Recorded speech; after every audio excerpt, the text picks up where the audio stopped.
3 సంవత్సరాలు పనిచేసింది అన్న. 3 కూడా కాదు, ఉమ్, 2 సంవత్సరాలే చేయాలి. ఎందుకంటే ఉమ్, ఫస్ట్ ఇయర్ అధికారంలోకి వచ్చింది, నిలదొక్కోవడానికి ఒక 8 నెలలు 9 నెలలు. ఉమ్, ఈలోపు కరోనా వచ్చేసింది జగన్. ఉమ్, 2 సంవత్సరాలు కరోనా అంటే అవును, దాదాపు 3 ఏళ్ళు ముగిసిపోయింది. అంతే, అవును, చివరి 6 నెలలు ఎలక్షన్, ఏం చేయలేం. ఉమ్, సరిగ్గా పనిచేయడానికి జగన్కి వచ్చిన అవకాశం 1.5 ఏడాది, ఉమ్, అంతే కదా.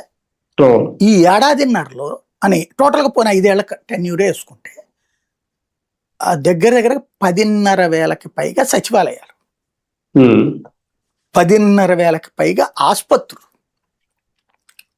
ఏది ఏ ఏరియాకి ఆ ఏరియా, ఏ సందు ఉమ్, 2,000 మందికి ఒక హాస్పిటల్. అట్లాగే 10,500 పైగా రైతు భరోసా కేంద్రాలు, ఉమ్, దగ్గర దగ్గరగా 30,000 స్కూళ్ళు నాడు నేడు కింద మార్చడం. కరెక్ట్గా ఆ 3 ఏళ్లే ఇతని చేతిలో ఉన్నటువంటి ఉమ్, 3 ఏళ్లలో 30,000 బిల్డింగుల ఆస్తి గ్రామీణ ప్రాంతాలకు వచ్చింది. అవును, పరిపాలన ఇంటి దగ్గరకు వచ్చింది. అవును, కానీ విధ్వంసం విధ్వంసం విధ్వంసం. ఒక ఎన్టీఆర్ ట్రస్ట్ భవన్ మీద దాడో, చంద్రబాబు ఇంటి మీద దాడో, ఖచ్చితంగా అది తప్పే. ఇప్పుడు జరుగుతున్నాయి దానికి 10 కదా. అవును, ఇప్పుడు అరాచకం, అప్పుడు విధ్వంసం అయ్యి ఉంటాయి. కానీ అది ఎవరన్నా మాట్లాడుతున్నారా? ఉమ్, కొడితే తప్పు లేదు, వాడికి బుద్ధి వచ్చింది,